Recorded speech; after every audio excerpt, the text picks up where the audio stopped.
Start करते हैं। अभी तक हर बार जो सीक्वेंस हम टॉपिक को रिवाइज करते, आज आप लोगों में से कोई करना चाहेगा या फिर मैं ही कर दूं?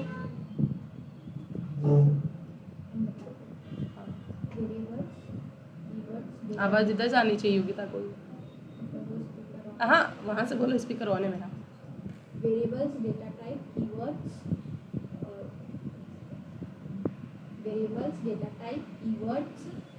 array methods, string methods, object methods, functions, if else conditions, loop, operators.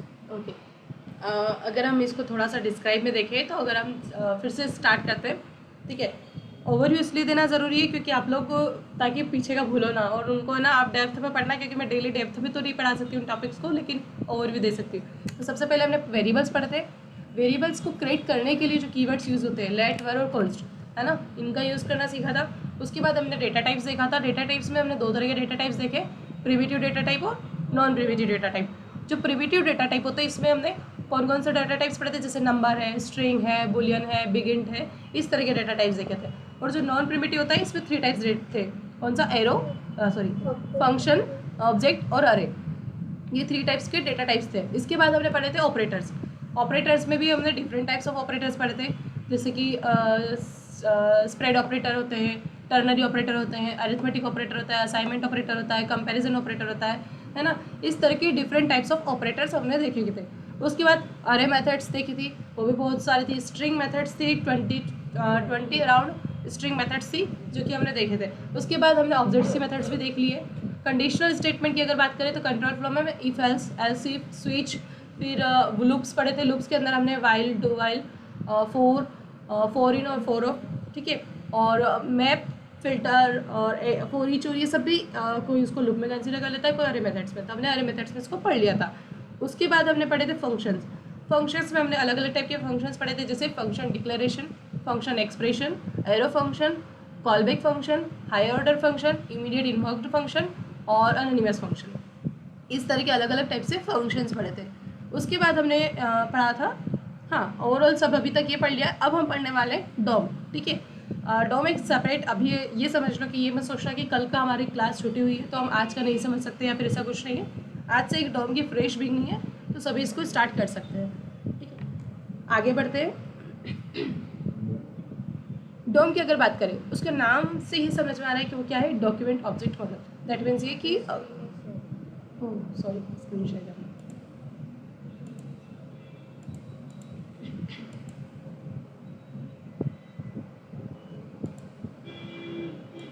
Okay, I think आप श्योर ये सभी को है ना। ओके, तो इसके लिए हम पहले एक नई फाइल बनाएंगे। चलो पहले थोड़ा शॉर्ट में इंट्रो दे देते हैं कि डॉम होता क्या एक्चुअल में। जैसे कि हमारा जो एक वेब पेज है, ये भी क्या है, वेबसाइट है ना। ये भी क्या एक वेब पेज है। इसमें कहीं पर लोगो है, हेडर है, हेडर के अंदर लोगो है, वेबसाइट का नाम है, और उसके बाद फिर हमने हेडर के अंदर सर्च बार लगाया है, डैशबोर्ड लिखा, ये सब लगाया हुआ है, ठीक है। ये सब क्या है, एक एलिमेंट्स है। आपको पता है ना HTML में एलिमेंट्स होते क्या हैं? कौन बताएगा मुझे कि HTML में एलिमेंट्स क्या होते हैं?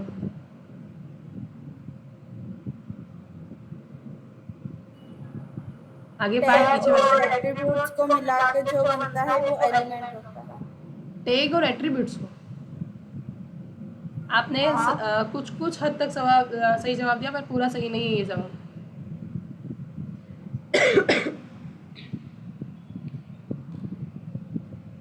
टैग्स क्या होते हैं HTML में? हाँ, ये सारी चीज़ें टैग होती है, ठीक है।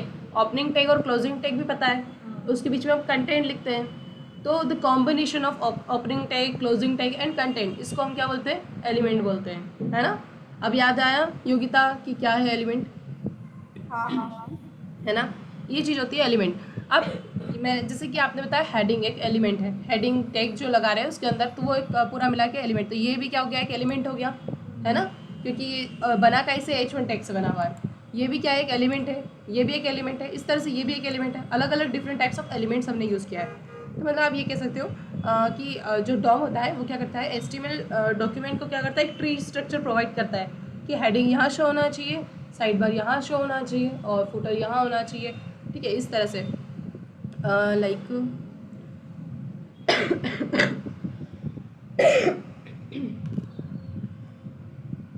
डॉम की हेल्प से हम क्या क्या कर सकते हैं वो भी मैं दिखाऊंगी। देखो इसके पहले ये सब चीज़ें आप थ्योरेटिकली ये बैठ के आप पढ़ सकते हो, क्योंकि ये तो नॉर्मल चीज़ें जिस चीज़ हम पढ़ चुके हैं ना वो चीज़ें लिखी है कि आपको डॉम पढ़ने से पहले क्या क्या पता होना चाहिए, जावास्क्रिप्ट इवेंट्स पता होना चाहिए। इवेंट्स मैं बता दूंगी ऑन क्लिक, अच्छा इवेंट्स छूट गया एक, हाँ ओके। फंक्शन बता दिया, अरे बता दिया, ऑब्जेक्ट बता दिए, ये सब आपको पता है। लूप, कंडीशनल ऑपरेटर्स, ये सब पता है। इवेंट्स है वो मैं बता दूँगी। अब डॉम यूज़ कहाँ होता है, हमको कोई भी HTML एलिमेंट मॉडिफाई करना है, डायनेमिकली मॉडिफाई करना है। जस्ट लाइक अगर मैंने जैसे नेम किसी जगह पे हमने यहाँ पर नेम सौम्या शो कर रहा था, ठीक है, हम चाहते हैं कि इसको डायनेमिकली सौम्या की जगह क्या दिखा दे, कृति दिखाना है, तो भी ये कैसे होगा, हम इसको डॉम के थ्रू ही डायनेमिकली शो कर पाएंगे, है ना। वैसे अभी तक हमने क्या करा था, सारी चीज़ें नोड.js के थ्रू रन करके टर्मिनल में देख रहे थे। अब उसको अगर हमको जो ब्राउज़र पर देखना आउटपुट को, तो अब हमें क्या होगा, डॉम की नीड रहेगी। उसके अलावा CSS चेंज करना, हम डॉम की हेल्प से CSS भी चेंज कर सकते हैं। सपोज ये हेडिंग ब्लैक कलर की है, अब मुझे इसको डायनेमिकली रेड कलर में शो करना है। कोई इवेंट परफॉर्मेंस, सपोज अगर मैंने जैसे इसको क्लिक करा और ये जब इस पर हॉवर होता है, इस पर कलर चेंज हो जाए, है ना। एक तो हम CSS की हेल्प से डायरेक्टली लगा के भी कर सकते हैं कि इसको सिलेक्ट करें, और एक हम कोई इवेंट्स पे परफॉर्म करवा सकते हैं कि इस पर ये करा, इवेंट क्लिक किया तो इस पर एक इवेंट परफॉर्म हो और उस पर कलर चेंज हो जाए। ये हम डॉम की हेल्प से करेंगे। हम आगे करेंगे तो आपको समझ में आएगा, क्योंकि अभी तो सिर्फ एक सिनेरियो क्रिएट कर रहे हैं कि हम ये करने वाले हैं। उसके बाद अभी थर्ड पॉइंट पढ़ोगे तो आपको समझ में आएगा। ये तीनों पॉइंट एक बार आप पढ़ो।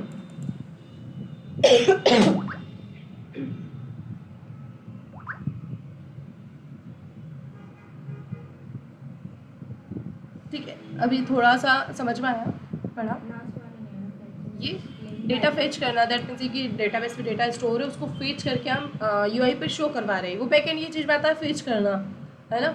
लेकिन जैसे सपोज लाइक अपन ने कल कई सारे ऑब्जेक्ट्स बनाए थे, मैंने आपको जेसन भी बताया था कि जेसन में हम स्टोर करवाते थे और की हो जाती है उसमें और वैल्यू हो जाती है, नेम, एज, एड्रेस, इस तरह से हमने स्टोर करवा दिया और उसको फेच करके UI पे डिस्प्ले अगर हम करवा रहे हैं, UI मतलब कि ये ब्राउज़र है, ब्राउज़र पे ये जो इंटरफेस दिख रहा है इस पर अगर हम डिस्प्ले करवा रहे हैं। सपोज ये जो डेटा है ना, ये जो मैंने इस पे वेबसाइट पर शो करवा रखा है, ये भी कहीं और रखा हुआ है डेटाबेस में और वहाँ से फेच होकर यहाँ पर डिस्प्ले हो रहा है, तो वो चीज़ फेच होती है। फेच आपको आगे मतलब जैसे जैसे आप पूरा मॉडल कवर करोगे वैसे वैसे आपको आगे पता चल जाएगा, है ना। उसके बाद आपको यहाँ पर हम पढ़ेंगे डॉम के स्ट्रक्चर के बारे में कि डॉम का स्ट्रक्चर क्या होता है। अब जैसे मैंने बताया ना कि डॉम का जो स्ट्रक्चर होता है एक ट्री स्ट्रक्चर फॉर्म में होता है ना, जहाँ पर हर एक एलिमेंट क्या करता है, एक नोड का काम करता है। अब वो कैसे होगा मैं बताती हूँ। जैसे एक पिक आएगा, उस पिक को मैं दिखाऊंगी तो समझ में आएगा स्ट्रक्चर।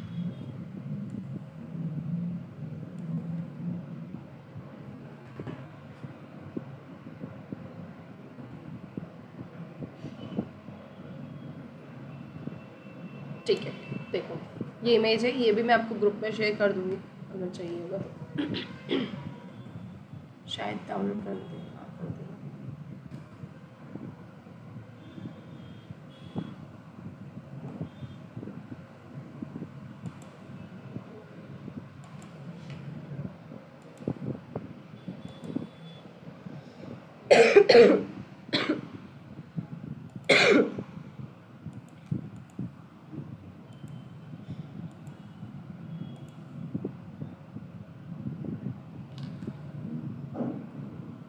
पिक्चर्स में दी ना, ओके। ये भी मैंने ग्रुप पे डाल दिया ताकि आप बाद में भी देख पाओ। हम वापस वहीं चलते हैं। ठीक है, अब देखो मैंने ही बताया कि जो डॉम होता है वो क्या होता है, एक ट्री स्ट्रक्चर फॉर्मेट पे होता है ना। उसकी हर एक चीज़ें क्या होती है, नोड होती है, जस्ट लाइक दिस। अगर आप यहाँ पे ये पिक देख पा रहे होंगे, जूम करूँगी इसको, यहाँ पे दिख रहा है, अब दिख रहा है सभी को, है ना। अब देखो यहाँ पे सबसे पहला रूट एलिमेंट क्या है हमारा, HTML टैग दिख रहा है ना। ये भी क्या है, एक नोड है, ये एक ट्री स्ट्रक्चर है। अगर आपने कॉलेज लेवल पे कभी डाटा स्ट्रक्चर पढ़ा होगा तो उसमें हम अलग अलग टाइप के वो पढ़ते हैं डेटा टाइप्स।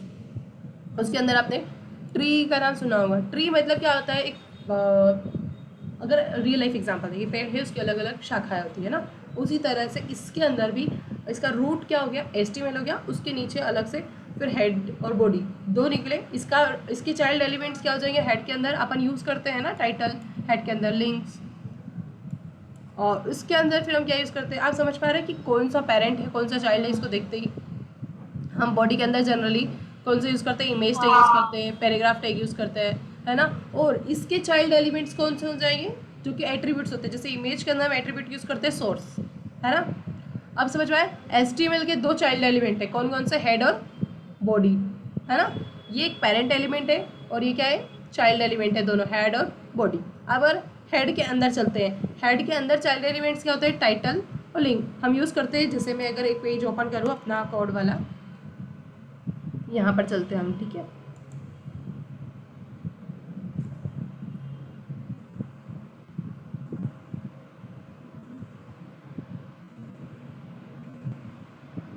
HTML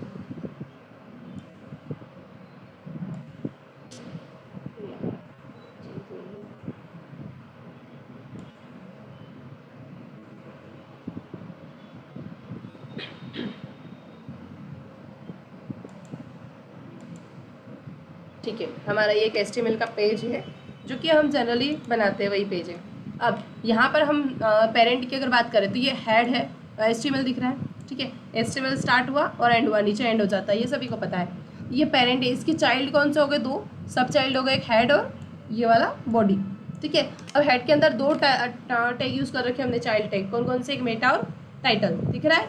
इसी तरह से वो ट्री फॉर्मेट पे वहाँ पर दिख रहा था, ये रहा टाइटल, और यहाँ पर हम लिंक, मेटा, लिंक टैग वही है, हम स्टाइल जो स्टाइल डॉट CSS फाइल्स वगैरह बनाते हैं उसको हम लिंक करते हैं, तो ये वाला टैग यूज़ करते हैं। हेड टैग के अंदर जितने भी टैग यूज़ होंगे वो सारे क्या है, हेड टैग के चाइल्ड टैग हो गए, है ना, चाइल्ड एलिमेंट हो गए।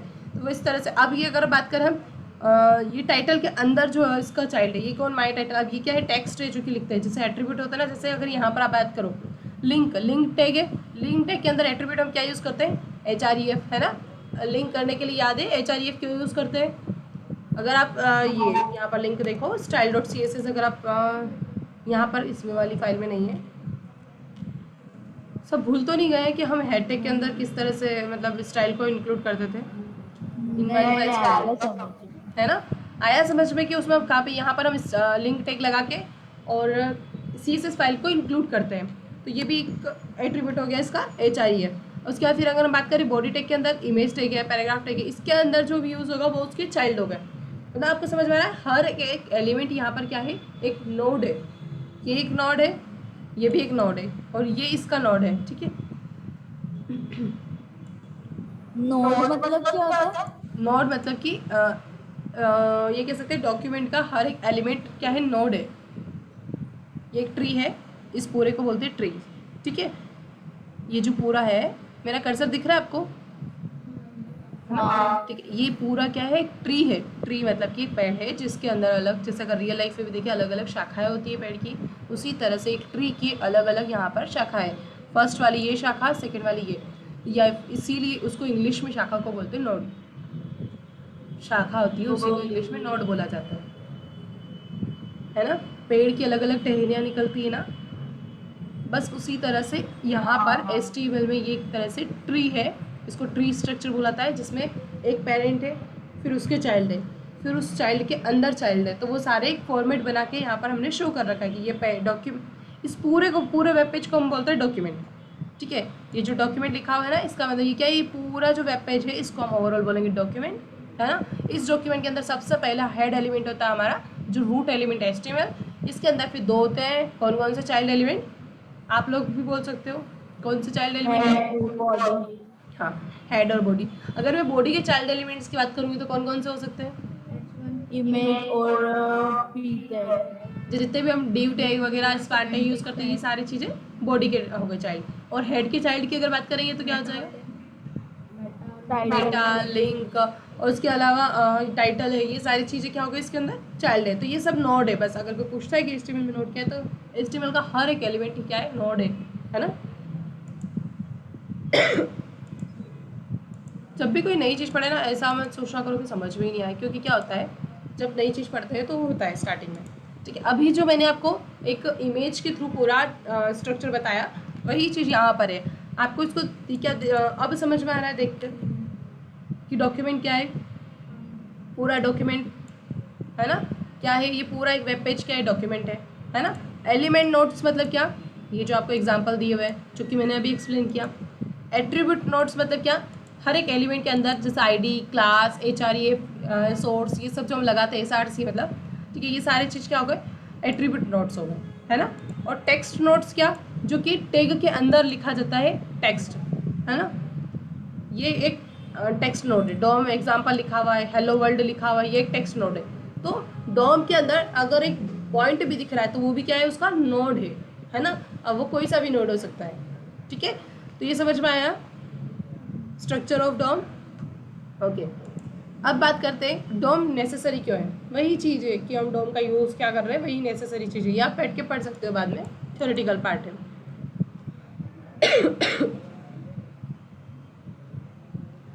अब इसमें ना बहुत जैसे जो डॉम है उसको एक्सेस करने के अलग अलग टाइप के इसमें एलिमेंट्स होने वाले हैं, ठीक है। अब जैसे कि एलिमेंट तो मैंने बता दिया होता क्या है। अब एलिमेंट्स को हम चेंज करेंगे, मॉडिफाई करेंगे, उसको रिप्लेस करेंगे, ये सारी चीज़ें करेंगे।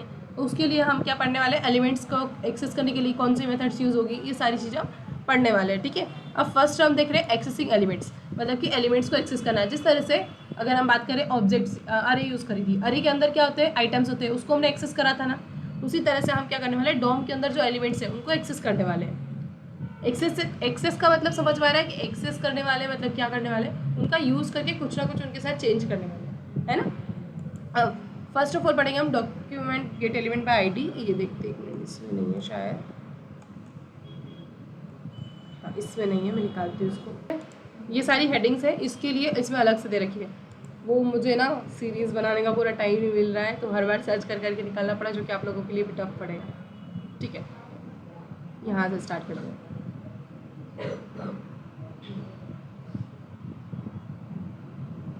देखो ये चीज़ जो मैंने आपको बताई है वही है कि एक्सेसिंग मतलब क्या होता है।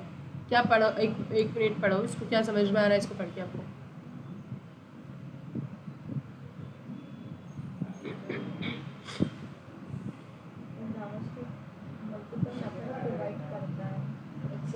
हाँ, डोम को एक्सेस करने के लिए, एलिमेंट्स को एक्सेस करने के लिए मल्टीपल मेथड्स होती है, जिसमें से हम फर्स्ट मेथड्स पढ़ने वाले हैं document dot gate element by ID.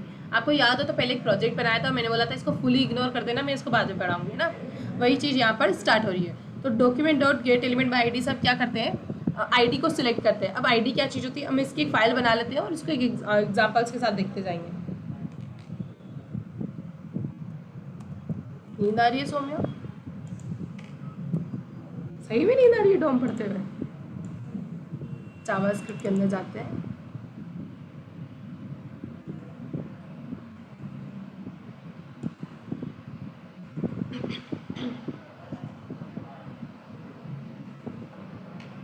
यहाँ पर डॉम डॉट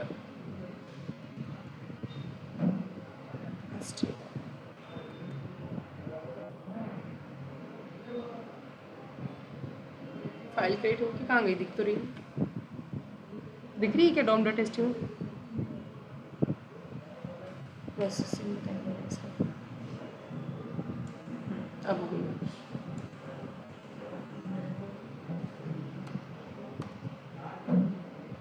ठीक है, देखो सबसे पहले हम बात करते हैं इसके सिंटेक्स की। सिंटेक्स क्या है, इसके नाम ही इसका सिंटेक्स है। Document dot gate element by ID, ये पूरा एक फंक्शन टाइप है। जैसे यहाँ पर हमने लिखा document dot gate element by ID, ठीक है। और उसके क्या होता है, पैरेंथेसिस होता है। इस पैरेंथेसिस के हमके अंदर क्या लिखना होती है, आईडी लिखनी होती है। अब ये आईडी कौन सी होती है ये मैं आपको आगे बताऊंगी, लेकिन इसका सिंटेक्स समझ में आया कि क्या है ना। मेथड्स का बस नाम लिखना है और पैरेंथेसिस लगाने हैं और उसके अंदर आईडी लिखना होती है। अब इसका एग्जाम्पल देखते हैं।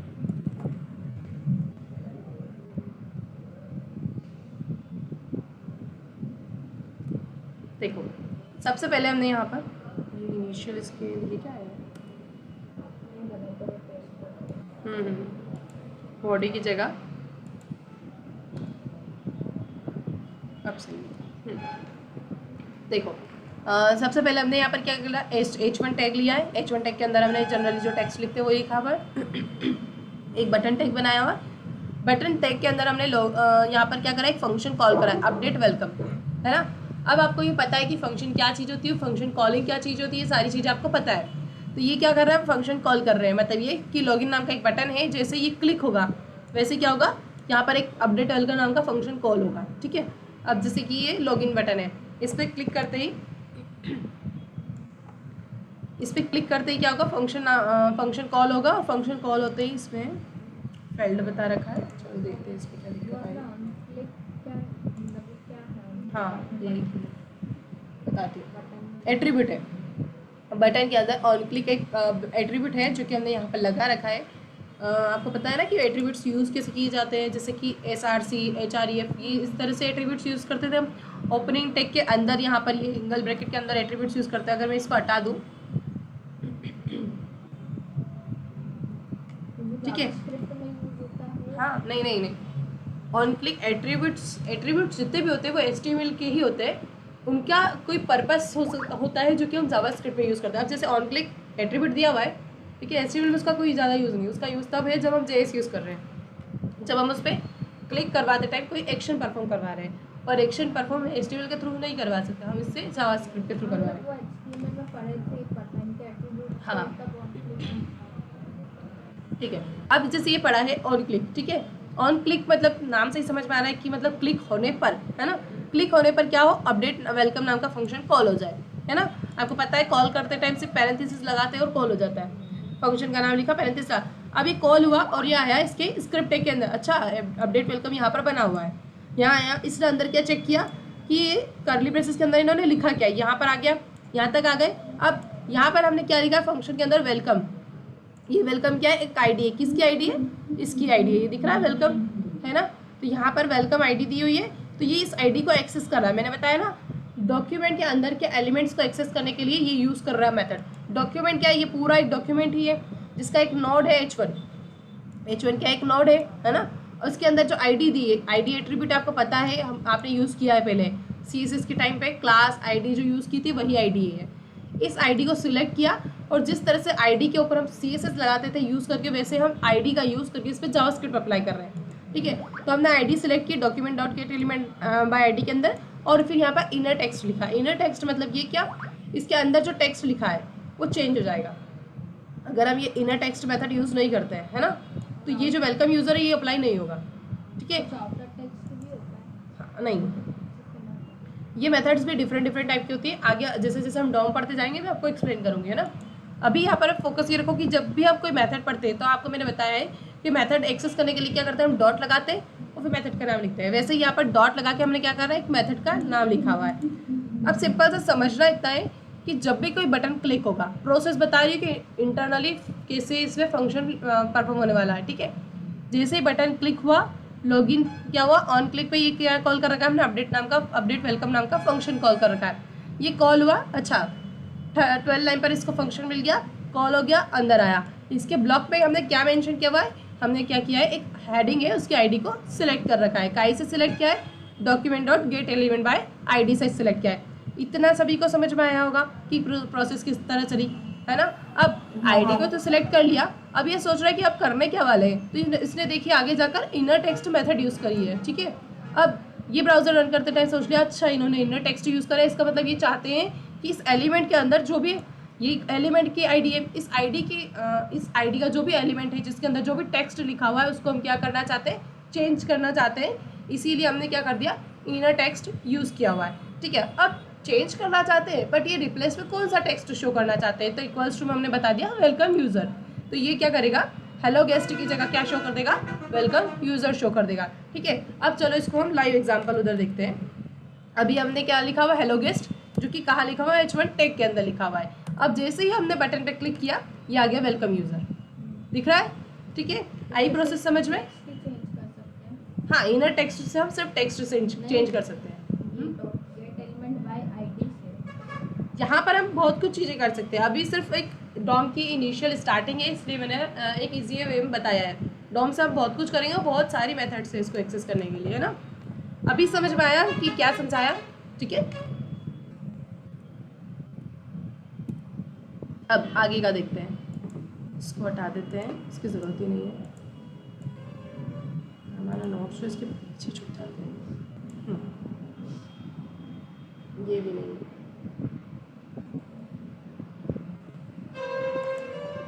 ओके, तो ये फर्स्ट वाला एग्जाम्पल था। अब बटन का टेक्स्ट चेंज करना है, जस्ट लाइक दिस, बताती हूँ एग्जाम्पल। इसको ना मैं जैसे हम ना एक और चीज़ है, ऐसा नहीं है कि बॉडी टैग के अंदर हम एक ही बार स्क्रिप्ट टैग लगा सकते हैं, हम स्क्रिप्ट टैग को मल्टीपल टाइम भी लगा सकते हैं। बट क्या होगा, जावा स्क्रिप्ट को आपको स्क्रिप्ट टैग के अंदर ही लिखना है। ऐसा कभी मत करना कि स्क्रिप्ट टैग ऊपर स्टार्ट करके क्लोज करके जावा स्क्रिप्ट नीचे लिख रहे हो, वरना वो जावा स्क्रिप्ट चलेगी ही नहीं, वो नॉर्मल टेक्स्ट जैसे शो होने लग जाएगी, है ना। अभी जैसे ये मेरे फर्स्ट एग्जाम्पल है, एग्जाम्पल 1 डाल के इसको कमेंट कर दिया ताकि आपको समझ में आए कि ये यहाँ पर ख़त्म हो गया एग्जाम्पल 1। अब एग्जाम्पल 2, ठीक है, तो आपको समझ में आएगा कि एग्जाम्पल 2 यहाँ से स्टार्ट हुआ है। इसके लिए मैं स्क्रिप्ट टैग मल्टीपल यूज़ कर रही हूँ। यहाँ पर हम चाहे ना तो एक ही स्क्रिप्ट टैग के अंदर ये फंक्शन सारे लिख सकते हैं और HTML को सारी एक जगह लिख सकते हैं, लेकिन मैं इसलिए अलग अलग यूज़ कर रही हूँ ताकि आप उसी टाइम पर साथ में देख पाओ कि फंक्शन ये बना हुआ है, इससे ये हो रहा है, ठीक है। अब इस एग्जाम्पल को देखो, सबसे पहले हमने क्या बनाया है, एक बटन बनाया है जिसका नाम है क्लिक मी। ओके, अब क्लिक मी पर ऑन क्लिक पर हमने कौन सा फंक्शन कॉल किया है, चेंज टेक्स्ट। ये कॉल होगा जैसे कि कोई इस बटन पे क्लिक करेगा, चेंज टेक्स्ट के अंदर आए और हमने देखा अच्छा यहाँ पर यूज हुआ document dot gate element by ID. Okay, तो ये क्या समझ जाएगा कि हाँ ये लोग क्या करने वाले हैं, आईडी सिलेक्ट करने वाले हैं। किसकी आईडी सिलेक्ट करने वाले हैं, माई बटन की आईडी सिलेक्ट करने वाले। माई बटन किसकी आईडी है, इस क्लिक मी बटन की ही आईडी है। ये दिख रहा है आपको, है ना, हाईलाइट भी हो गया।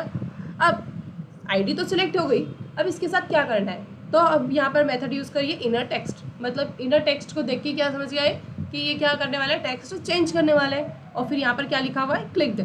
इसका मतलब क्लिक मी का जो टेक्स्ट है वो चेंज होकर क्या हो जाएगा, क्लिक्ड हो जाएगा। After the click, when we click the button the text is change convert in clicked, just like this. अपन यहाँ पर इसको शो करके देखते हैं। अब ये पहले क्लिक मी बटन है, जब लॉगिन पे क्लिक करूंगी तो वेलकम यूज़र हो जाएगा, और क्लिक मी पर क्लिक करने पर क्लिक्ड में चेंज हो रहा है टेक्स्ट। समझ में आया, ठीक है। ऑनलाइन योगिता समझ में आया, हाँ पता चला, सो मत जाना, पता ही नहीं चलेगा। नहीं समझ रही हूँ मैं। ओके, एक और एग्जांपल इसी का गेट एलिमेंट बाय आईडी का देते हैं, एग्जांपल 3।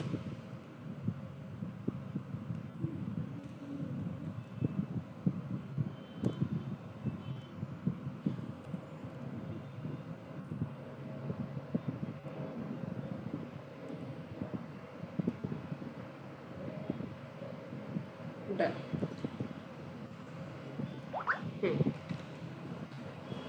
देखो सबसे पहले एग्जाम्पल 3 देखो जी। एग्जाम्पल 3 में क्या है, अब आपको यहाँ पर खुद से एक बार देखना है कि क्या कर रहा है। सबसे पहले हमने क्या यूज़ किया है, मैं हाईलाइट करती जाती हूँ, आप देखते जाओ, ठीक है। इतना समझ में आया। इसके बाद फिर हमने क्या बनाया है, एक बटन बनाया है। बटन पे हमने क्या करा है, हाईलाइट फंक्शन कॉल किया है। फंक्शन यहाँ पर है, इसके अंदर हमने क्या है, document dot gate element by ID, इसे आईडी सिलेक्ट की है। एक और चीज़ है, ऐसा ज़रूरी नहीं है कि इस बटन के जस्ट ऊपर जो हमने लिखा इसी की आईडी में सिलेक्ट कर सकती हूँ। चाहे मैं document dot gate element by ID 1000 line पे लिख रही हूँ, और अगर मैं चाहती हूँ कि मैंने फर्स्ट लाइन पे जो लिखा है टैग उसकी आईडी सिलेक्ट करना है, तो भी मैं आईडी सिलेक्ट कर सकती हूँ ना। ऐसा कोई फिक्स नहीं है कि जस्ट इसके ऊपर बने हुए की आईडी सिलेक्ट कर सकती हूँ। बस ये रहेगा कि 1000 लाइन पे वही चीज़ कॉल होगी, वही चीज़ कॉल होगी बटन पे क्लिक करने में जिसकी हमने आईडी सिलेक्ट की है ऊपर, ठीक है। जस्ट लाइक दिस, यहाँ पर अगर हमने इसको बनाया है फंक्शन हाईलाइट, अगर इस ये सबसे टॉप पे लिखा होता और ये फंक्शन यहाँ है तो भी ये कॉल हो जाता है ना। उसको सिर्फ नाम से मतलब होता है कि कहाँ पर नाम है और कहाँ पर कॉल कर रहे हैं। अब ये कॉल हो गया, नेम इनपुट को हमने सिलेक्ट कर लिया, यहाँ पर दिया हमने dot style method. Dot style method से समझ जाएगा कि ये क्या करने वाले हैं, CSS चेंज करने वाले हैं, ठीक है। अब चेंज क्या करने वाले हैं, हमने डॉट लगा के बॉर्डर करा है ना। ये एक इनिशियल एग्जाम्पल है, इसको समझना। अब क्या कर रहे हैं हम, यहाँ पर एक बॉर्डर चेंज करने वाले। बॉर्डर में वैल्यू क्या दे रहे हैं, 2 पिक्सल सॉलिड रेड। किसकी चेंज हो जाएगी बॉर्डर, इसकी चेंज रहेगी, ठीक है। अब इसको रन करके एग्जांपल देखते हैं, थोड़ा और अच्छे से क्लियर होगा आपको। चेंज कलर बटन है, इस पर क्लिक किया, 1 मिनट, इसकी border ID input name select हुई है, इसकी बॉर्डर चेंज होना चाहिए।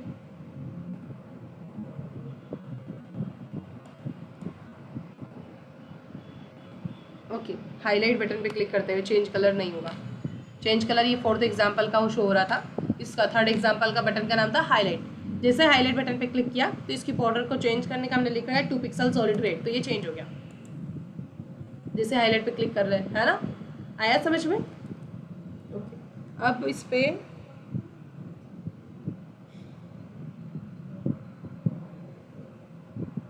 अगर सपोज हमने यहाँ पर एक दिया था लेबल, लेबल टैग याद है सबको क्यों और किस लिए दिया जाता था, क्यों देते थे?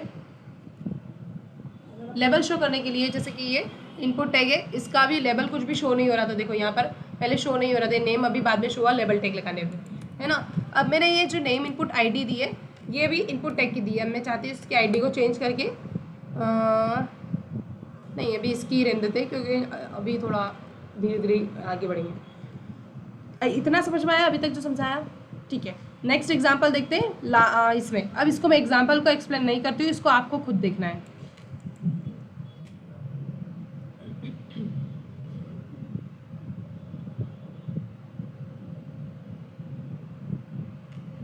अब इसको रन करके दिखा देती हूँ मैं।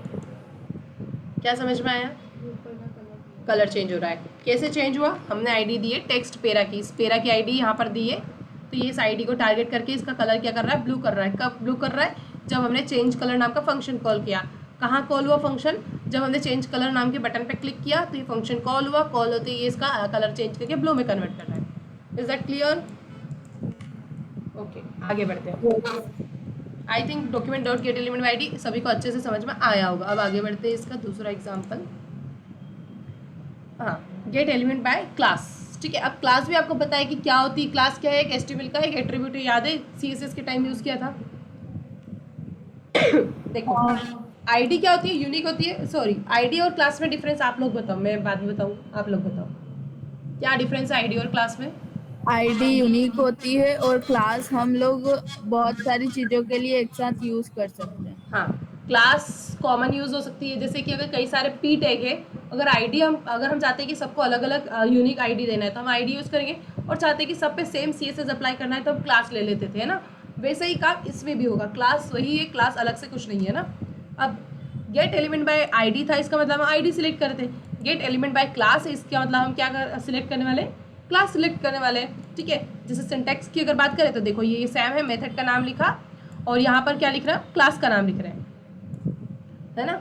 आगे देखते हैं हम एग्जाम्पल देखते हैं। ओके, आपको ये पढ़कर समझ में आ रहा है कि अभी जो मैंने बोला वही चीज़ लिखी है इसमें। सिमिलर क्लास के नेम के एलिमेंट्स को सिलेक्ट करके आउटपुट दे देगा उसका। अब जैसे ये एग्जाम्पल देखते हैं,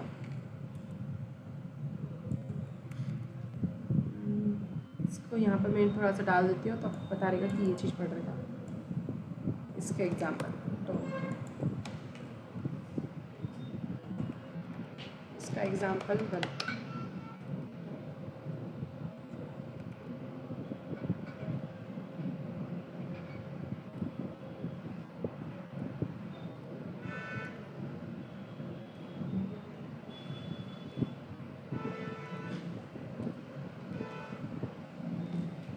देखो यहाँ पर हमने क्या किया है? आइटम्स बनाए। पहले तो H2 के कई सारे एक जैसे आइटम बना लिया और सबकी क्लास हमने आइटम ही दे दी। अगर हम CSS भी अप्लाई करते हैं जनरली तो आइटम पर अगर CSS लगाते तो सब पे अप्लाई हो जाती है क्योंकि सबकी क्लास सेम है ना। अब हमने यहाँ पर बनाया एक बटन जिसका नाम दिया हाईलाइट आइटम। हाईलाइट आइटम पे क्लिक होते ही क्या होगा? ये फंक्शन कॉल होगा और यहाँ पर फंक्शन की डेफिनेशन पे है। अब हमने क्या यूज़ किया अंदर? Document dot gate element by class name. ठीक है, क्लास नेम मतलब क्या? अब हमने इसके अंदर जो भी क्लास दी उसके ऊपर हम कुछ ना कुछ ऑपरेशन परफॉर्म करने वाले हैं। ठीक है, अब आइटम नाम की क्लास यहाँ पर है, मतलब कि ये तीनों एलिमेंट्स पे परफॉर्म होगा जो भी हम अप्लाई करेंगे। ठीक है, अब इसका जो रेफरेंस है हम चाहे ना तो डायरेक्टली इसका यूज़ करके ऑपरेशंस परफॉर्म करवा सकते हैं। यहाँ डॉट लगाया और काम करके कर सकते हैं। हम चाहे तो क्या करेंगे? इसके रेफरेंस को पूरे को क्या करेंगे? स्टोर कर लेंगे एक वेरिएबल के अंदर जिसका नाम दे दिया हमने आइटम्स। अब हम नाम तो कुछ भी दे सकते हैं वेरिएबल्स का, हमने यहाँ इसलिए आइटम्स नाम दिया क्योंकि इसके अंदर मल्टीपल आइटम्स आ रहे हैं, है ना। अब फॉर लूप आपको पता है कि क्यों लगाया जाता है? कंडीशंस के लिए, है ना। लूप लगाना है, एक एक आइटम पे जाके चेंज करना है। ठीक है, अब यहाँ पर क्या हुआ? सबसे पहले फॉर लूप में लगा आई इनिशियलाइज 0। ठीक है, अब आई इनिशियलाइज 0 से मतलब कि ये 0 नंबर के आइटम से पहले तो स्टार्ट होगा। अब इसमें क्या होगा? आइटम्स के अंदर जो ये आया है ये एक अरे के फॉर्मेट में आ गया। जैसे कि ये जो आइटम्स है ये क्या हो गया? एक अरे के फॉर्मेट में आ गया और अरे पे हम ऑपरेशन परफॉर्म कराते हैं। जस्ट लाइक वैसे ही ये काम होने वाला है कि एक एक आइटम पे जाके इसका बैकग्राउंड कलर चेंज कर देगा। लाइक इस पर हम करते हैं, इसको रन करके दिखाती हूँ। चलो, बटन का नाम हाईलाइट आइटम्स दिख रहा है ना। अब ये चेंज कैसे हुआ है? ये हम पे हमने येलो कलर दिया बैकग्राउंड कलर में। अभी हमने पहले सिर्फ कलर चेंज किया था, तो स्टाइल डॉट कलर लगाया था तो टेक्स्ट का कलर चेंज हुआ था। ये प्रॉपर्टीज़ ना आप खुद पढ़ोगे CSS की कि बैकग्राउंड कलर से क्या होता है, कलर से क्या होता है, पढ़ा चुकी हूँ मैं ऑलरेडी। कलर से क्या होता है, टेक्स्ट का कलर चेंज होता है, बैकग्राउंड कलर से बैकग्राउंड का कलर चेंज होता है। तो यहाँ पर हमने लगाया स्टाइल डॉट बैकग्राउंड कलर, तो येलो हुआ। ठीक है, अब आप सोच रहे होंगे कि आइटम क्या बाद आई क्यों लिखा हुआ है, सोच रहे हो क्या कोई? आपको याद हो तो जब मैंने एक बताया था कि किसी भी अरे की, हाँ, किसी भी अरे की अगर हमको आइटम्स को एक्सेस करना है तो हम उसको कैसे एक्सेस करते हैं, उसकी इंडेक्सिंग के थ्रू एक्सेस करते हैं। अब यहाँ आई की जगह मैं सिर्फ यहाँ पे 1 लिखती हूँ। ठीक है, इस केस में क्या होता है, कोई बता सकता है कि आइटम्स के बाद जो मैंने आई लिखा इसका मतलब क्या हुआ? हाँ, ये 0 इंडेक्स की आइटम है, 1 इंडेक्स का आइटम और ये 2 नंबर के इंडेक्स का आइटम है। अब यहाँ पर हमने स्टेटिक दे दिया कि 1 नंबर के इंडेक्स का आइटम का कलर चेंज होना चाहिए, तो यहाँ पे इसने सिर्फ एक को कर दिया। अब यहाँ पर मैंने आई दिया है, मतलब कि डायनामिक इंडेक्सिंग दी है। ठीक है, डायनामिक इंडेक्सिंग कहाँ से आ रही है? 1 by 1 यहाँ से आ रही है। ठीक है, मैंने बताया था 0 से स्टार्ट हुआ और ये क्या हुआ, प्लस प्लस होता जा रहा, मतलब एक एक करके बढ़ता जा रहा है। This is the for loop, हम पहले पढ़ चुके हैं। आपको अगर फॉर लूप नहीं समझ में आया तो एक बार आपको देखना होगा जाके, क्या ये समझ में आया फॉर लूप, है ना? अब इसका एग्जाम्पल आया हो तो हम आगे बढ़ते हैं। ऑनलाइन कौन कौन ज्वाइन है? अंकित है इसमें? पता ही चला कब है अंकित, स्टार्टिंग क्लास से हुए बीच में आया हो आप? स्टार्टिंग में तो नहीं थे ना, ये बाद में आए हो ना, आ गए थे? ओके, चलो ये एग्जाम्पल भी देख लेते हैं हम, जैसे कि यहाँ पर एग्जाम्पल 2।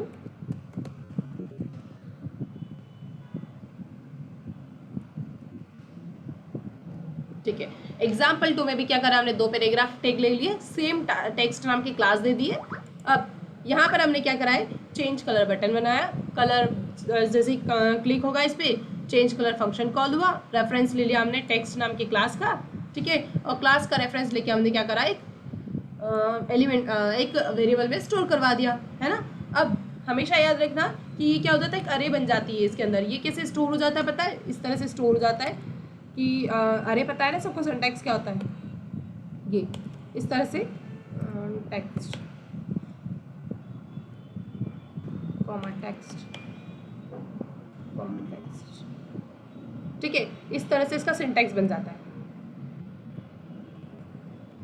ये वर्चुअल होता है, ये अपन को नहीं दिखाई देता, लेकिन ये इस तरह से एक्चुअल में इस तरह से कंसीडर हो जाता है जब हम क्या करते हैं, document dot element by class name लेके टेक्स्ट लेके इसका रेफरेंस लेते हैं, तो ये पैराग्राफ में स्टोर होता है, तो ये इस तरह से स्टोर होता है।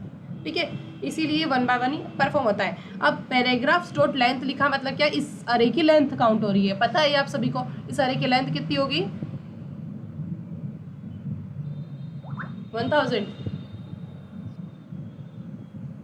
अरे इतना गिनना पड़ रहा है, आइटम तो ले देंगे 3 दिख रहे, 3 है ना, जितना आइटम उतनी लेंथ गिन रहे हैं सब। नहीं नहीं, यहाँ पर जितना आइटम उतनी लेंथ, कॉमा लगा के एक आइटम सेपरेट है। मैं वही सोच रही हूँ 1 2 3 करके गिन क्या रहे, 3 तो आइटम दिख रहे हैं। ठीक है, इतना क्लियर है? ओके, तो अब ये क्या हो गया, पैराग्राफ्स के ऊपर हमने फिर से फॉर लूप परफॉर्म कर दिया और इसका स्टाइल कलर करके ब्लू कलर कर दिया, जैसे हमने ऊपर येलो करा था। अब यहाँ पर गए, ठीक है, अभी हमने क्या करा, बैकग्राउंड कलर नहीं किया, अभी क्या करा, टेक्स्ट कलर चेंज किया। ओके, नेक्स्ट एग्जांपल इसका हम देख लेते हैं। जिसको जहाँ नहीं समझ में आया ना उसी टाइम क्वेश्चन रेज करना, क्योंकि मैं बार बार हाँ मेरे को ना एक चीज समझ नहीं आई कि यहाँ पे तो हमने वो CSS लगाई है, हाँ बट ये जो लूप बनाया है ना, मतलब फॉर लूप वाला, हाँ हाँ, एक सेकंड आप उसको ऊपर नीचे मत करना, ये क्या रहा? हाँ ये, तो इसमें ना ये लूप किस काम में आ रहा है? फिर हम तो इतनी बड़ी कंडीशन दे रहे हैं उसको। इतनी बड़ी कंडीशन ये इसलिए काम आ रही है कि एक पहले इस पे अप्लाई हुआ, इस पे फिर इस पे अप्लाई हुआ, फिर इस पे अप्लाई हुआ, पर वो इतने मिनी सेकेंड्स पे अप्लाई हो रहा है कि वो आप ऐसे नहीं देख पा रहे हो कि पहले सिर्फ इस पे अप्लाई हो रहा है, इस पे अप्लाई हो रहा है। फॉर लूप चल रहा है, वो 1 by 1 आइटम पर जा रहा है और उसके बैकग्राउंड कलर को चेंज कर रहा है। पता है फॉर लूप क्यों चलाते थे हम? अरे के आइटम्स को इटरेट करना। नहीं नहीं, इफ की कंडीशन में ट्रू होता है, हाँ ये बात सही है, लेकिन इफ की कंडीशन में ऐसा आता है कि जब कंडीशन ट्रू हो तो ही ब्लॉक में जाएगा। यहाँ पे तो पूरा चेक होगा, अगर ये पहले यहाँ पर चेक करेगा कि आइटम्स की इंडेक्स 0 है, यहाँ हमने कंडीशन इसको दी है, ये ट्रू जब तक है ये तब तक फॉर लूप चलेगा, है ना, और जैसे ही फॉल्स हुआ ये कंडीशन फॉल्स हो जाएगी तो बंद हो जाएगा। अब बात करते हैं ये फॉर लूप लग किस पर है, ये लग रहा है एक अरे पे, जो कि हमने जैसे यहाँ पर बताया ये स्टोर हुआ है, ठीक है। अब योगिता आप पूछ रहे हो कि ये अब लगा ही क्यों रहा है ना? नहीं, फिर मैं ये पूछ रही थी कि इतना बड़ा फॉर लूप की जो कंडीशन लगाई गई है वो कैसे यूज होगी, तो आ गया मुझे समझ में। अब आया कि हर एक आइटम्स पे इटरेट करने के लिए। आपको याद है मैंने फॉर लूप पढ़ाया था, जब आपको कहा था कि हम फॉर लूप यूज इसलिए करते हैं कि हमें हर एक आइटम को इटरेट करना। हाँ योगिता आपका डाउट क्लियर हो गया था ना? हाँ, अब नेक्स्ट एग्जांपल, फिर से वही 2 एलिमेंट्स बनाए डू, इस बार सिलेक्ट किया बॉक्स को ये यहाँ पर, और वही फॉर लूप लगाया वही। अब यहाँ पर एक कंडीशन है। हाँ टर्नरी ऑपरेटर आपको याद है, मैंने ऑपरेटर्स पढ़ाए हैं। कोई ऐसा है जिसको टर्नरी ऑपरेटर नहीं आता है? चलो बताओ योगिता क्या होता है टर्नरी ऑपरेटर? Ternary operator. हाँ आपके यहाँ तो इंटरनेट है ना, हाँ वाईफाई है ना, कैमरा ऑन हाँ। करो। पता चला कुछ सर्च करके बता रहे हो, डायरेक्टली नहीं बताते हो। नहीं, स्क्रीन शेयर करो क्या? स्क्रीन शेयर कर दो, कैमरा ऑन करो, कुछ भी करो। स्क्रीन शेयर कर देती, कैमरा ऑन करूंगी तो आपको समझ नहीं आएगा कि मैंने सर्च भी करा है। नहीं देख के ही समझ में आता है, फेस रीडिंग कितनी तो आती है। चलो अब आप बताओ कि टर्नरी ऑपरेटर मतलब क्या होता है? टर्नरी ऑपरेटर्स वो ऑपरेटर होते हैं जैसे कि वो बताते हैं कि हाँ ये ऐसी कंडीशन अप्रूव है तो ही वो रन होगा, नहीं तो नहीं सही होगा। है, सही है। देखो टर्नरी ऑपरेटर ना एक छोटा इफ एल्स का एक फॉर्म कह सकते हैं।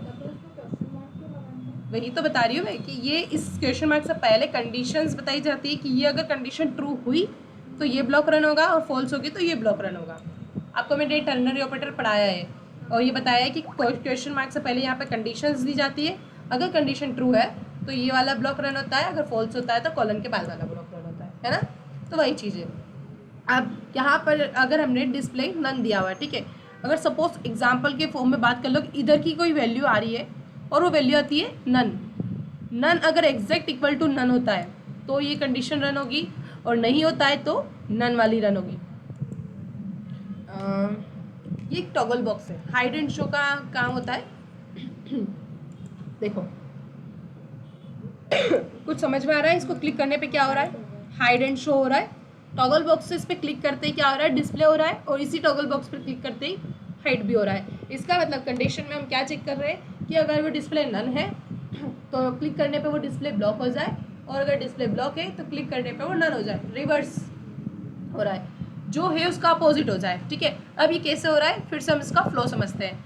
देखो जैसे हमने टॉगल बॉक्स पे क्लिक करा, ये फंक्शन कॉल हुआ, ये फंक्शन कॉल होते हुए अंदर क्या आया, यहाँ पर 88 नंबर की लाइन पर हमने देखा अच्छा इन्होंने क्या किया है कि डॉक्यूमेंट डॉट गेट के gate element by class name से क्या करा है, क्लास सिलेक्ट करी। कौन सी क्लास सिलेक्ट करी? बॉक्स वाली। ओके, बॉक्स वाली क्लास में कितने देखा हमने? 2 एलिमेंट्स है जिसपे बॉक्स नाम की क्लास लगी है। ओके, इसका रेफरेंस किस में आ गया? बॉक्सेस में आ गया।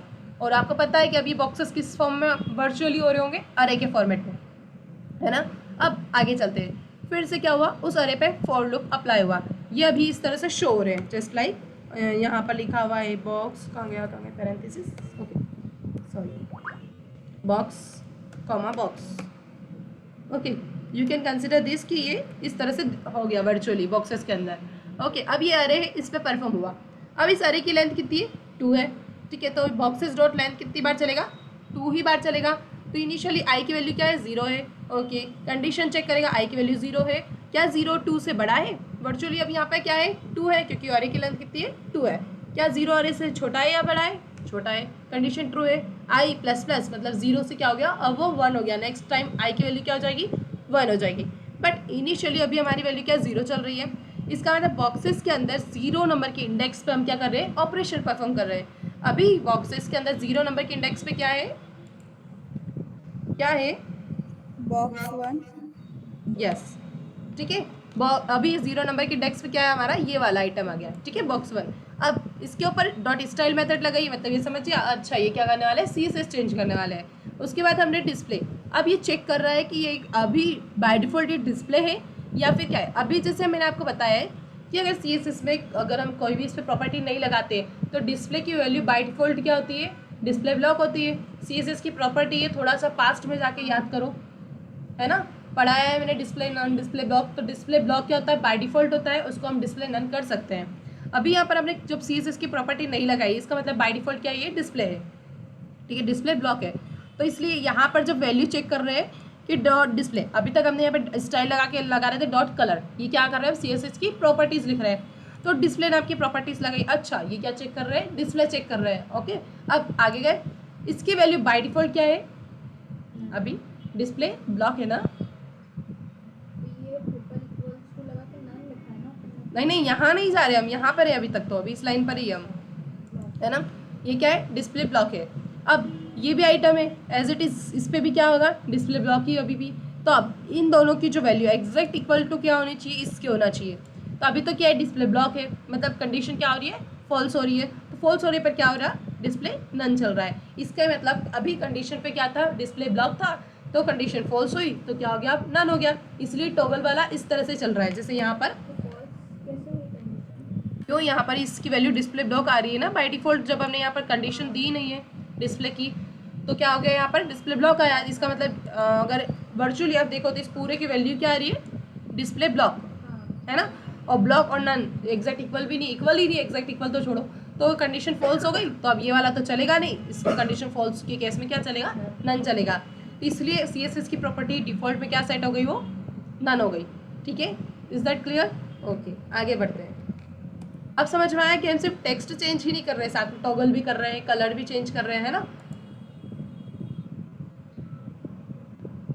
ये स्टाइल अब बहुत बार अप्लाई कर लिया, अब आप लोग अप्लाई करना है इसमें। सिर्फ क्या कर रहे हैं हम, कलर जो ये फॉन्ट है इसका कलर चेंज हो रहा है। चलो ठीक है, बता देती हूँ।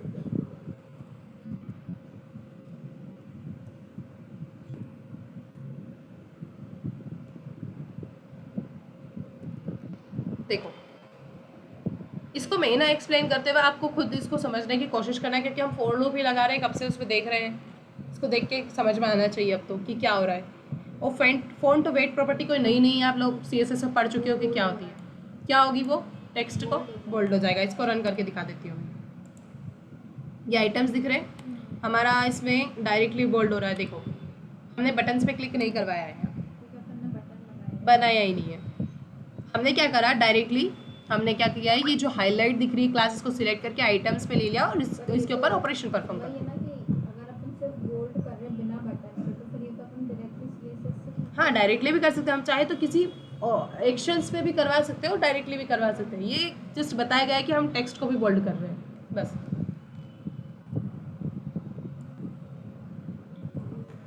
ऐसे तो हम सारी चीज़ें खुद जाके कोड से कर सकते हैं, बट डायनेमिकली चीज़ें परफॉर्म करवाना हो तो हम इस तरह से करेंगे। ठीक है, अब थर्ड आता है document dot gate elements bye tag name. अब टैग नेम से भी समझ में आ रहा है कि क्या होता है। बाय ID मतलब IDs, बाय क्लास नेम मतलब क्लास, और बाय टैग नेम मतलब टैग। और टैग सभी को पता है क्या होता है, कोई ऐसा जिसको टैग नहीं पता है? इसमें भी हाँ जोर से क्यों नहीं निकलता है किसी का। HTML में टैग होते क्या है, टैग, हाँ बस यही चीज़ है। ठीक है, अब जैसे इसका भी सिंटैक्स सिमिलर है, इसका एग्जांपल लेते हैं हम। आप लोग डरते क्यों, गलत बोलोगे तो क्या यहाँ पर कोई लकड़ी लेके मारने वाला है, डंडा लेके खड़ा है। ठीक है, अब इसमें क्या सिंटैक्स होगा, सिंपल सा वही सिंटैक्स है, वही फॉलो होना है, बस ID की जगह क्लास की जगह हम टैग यूज़ कर रहे हैं। A टैग है, दिख रहा है भैया, हमने यहाँ पर A टैग यूज़ किया, इसका रेफरेंस इसमें आ गया, वही यहाँ पर अरे बन गई, A की अरे बन गई है ना। जिस ये इस तरह से बन रहा है, लिंक्स इक्वल्स टू अरे A, A। ओके, ये इस तरह से बन रहा है, इसको हमने कमेंट कर दिया। अब यहाँ पर क्या किया, वही लिंक काउंट का हमने क्या करा, ID लिए, इस पैराग्राफ की ID लिए। इनर टेक्स्ट मतलब टेक्स्ट चेंज हो रहा है, और क्या चेंज करेंगे हम टेक्स्ट में, टोटल लिंक्स। अब इसको थोड़ा सा आप समझो, इसको मैं रन करके दिखाती हूँ। ये सबसे लास्ट वाला एग्जाम्पल है, टोटल लिंक्स। और यहाँ पर ये लिंक्स डॉट लेंथ कहाँ से आ रही है आपको पता है, ये जो इसकी जो अरे बनी है ना, ये अरे बन गई, मैंने बताया, इसकी लेंथ है वो, है ना। तो लिंक्स डॉट लेंथ में 2 इसलिए आ रहा है क्योंकि आइटम्स क्या है, 2 है। ठीक है, तो यहाँ पर ये टेक्स्ट शो गया, लास्ट में दिख रहा है यहाँ पर टोटल लिंक्स, टेक्स्ट ही तो शो करवा रहे हैं हम यहाँ पर, हमने यहाँ पर टेक्स्ट ही शो करवाया है। देखो यहाँ पर हमने कुछ लिखा है क्या, नहीं लिखा है। यहाँ पर अगर मैं लिखती हेलो तो ये उसको हटा के उसको वो दिखा देता है ना, वो डायरेक्टली भी दिखा रहा है। और अगर हम इसको हटाते 1 मिनट के लिए, इसको कमेंट किया, ठीक है, तो आपको वहाँ पर दिखेगा हेलो पायल लिखा हुआ, दिख रहा है ना। और वो इसको ये चेंज कर रहा है डायरेक्टली, क्योंकि हमने यहाँ पे कोई क्लिक ऑपरेशन परफॉर्म नहीं करवाया, डायरेक्टली करा है, ऑन लोड पे चल रहा है वो डायरेक्टली, हाँ भाई, है ना। पायल दीदी बोलो। 1 सेकंड, आप इधर कोड पे जाओ ना।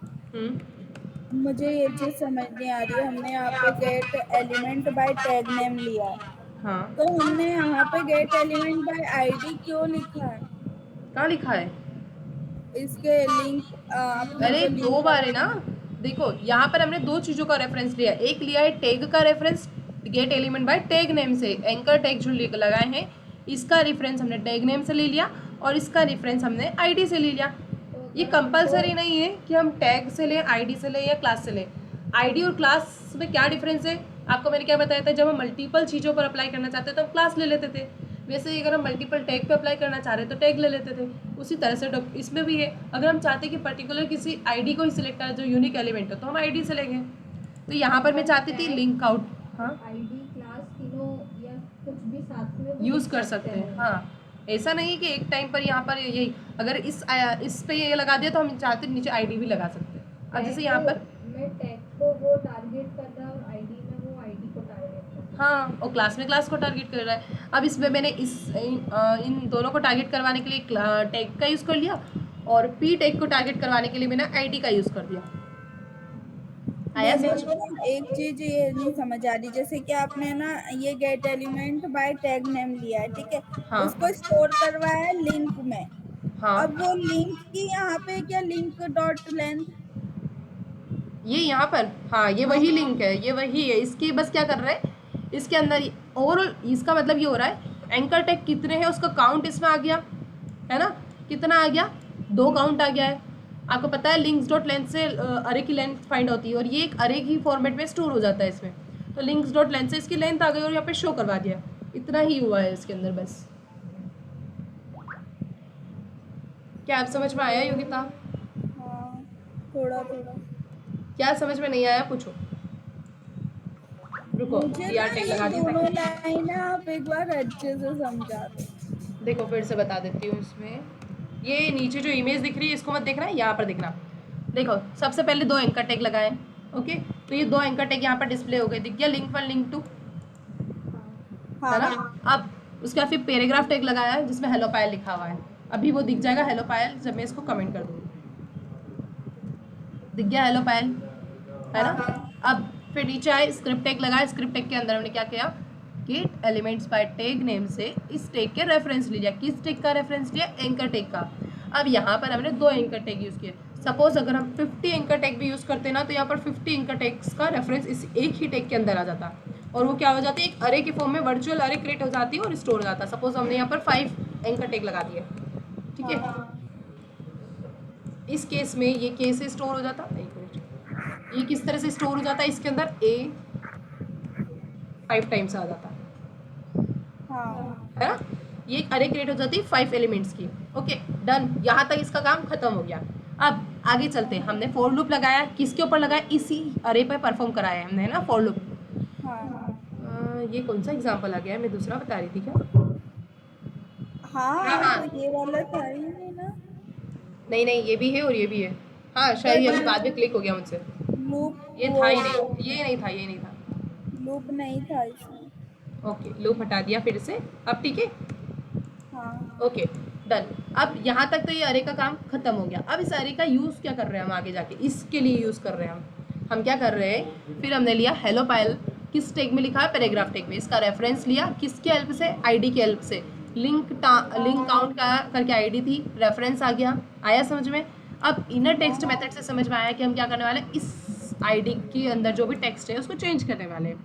क्या चेंज किया, हम चाहे तो सिर्फ इतना भी चेंज कर सकते हैं, ये ना भी शो करे तो भी चलेगा। हम सिर्फ टोटल लिंक शो कर देंगे तो वो दिख जाएगा। अब टोटल लिंक तक स्ट्रिंग है तो कि हमने स्ट्रिंग के फॉर्मेट में शो कर दिया। अब हम चाहते हैं कि ये जो लिंक्स है इसकी लेंथ भी शो कर दे, ठीक है। लिंक्स क्या एक अरे है, अरे की लेंथ क्या आ रही है, 5 आएगी। डायनेमिकली लिंक्स डॉट लेंथ लिखा मतलब क्या हो गया, 5 आ रहा है, वर्चुअली 5 दिख रहा है उसमें। तो बस टेक्स्ट यहाँ पे शो हो जाएगा लिंक्स के आगे 5। मतलब वो हेलो पायल की जगह हम लोगों ने लिंक रख दी हाँ, और लिंक टेक्स्ट को चेंज हम कर, बढ़ाते जा रहे हैं। हाँ बस इतना है। ठीक है, अब जैसे ये लिंक हमने बनाई है तो यहाँ पर दिख रहा है 5 आइटम्स।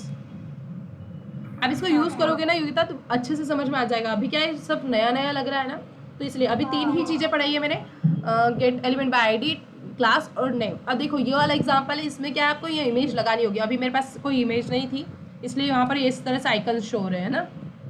अब इसमें भी सेम है, इमेज का क्या होगा, एक रेफरेंस आ जाएगा, वही सब अरे बन जाएगी, उस पर परफॉर्म हो जाएगा। और ये क्या हो जाएगा, यहाँ पर हमने क्या कर रखा है, बॉर्डर लगा रखी है, तो यहाँ पर आपको बॉर्डर दिख रही है ब्लैक कलर की, है ना। आप कोई और कलर लगाओगे, कलर भी लग जाएगा।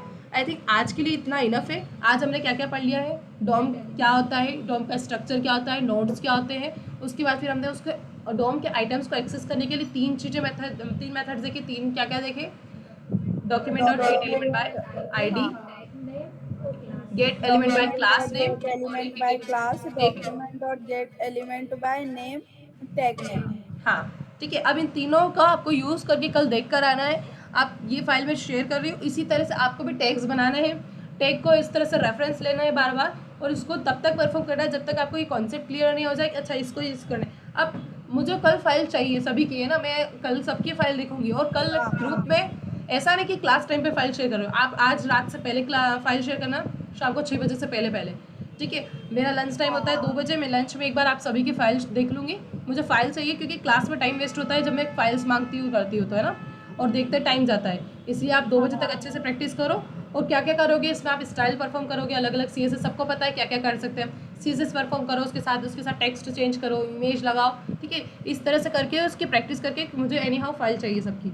ओके, कल हम इसको आगे का पढ़ेंगे, कल की क्लास भी मिस मत करना क्योंकि अब हर दिन नया होगा इसके अंदर, डॉम के अंदर। ठीक है, ओके, आज की क्लास ओवर करते हैं, आप जा सकते हो गीता।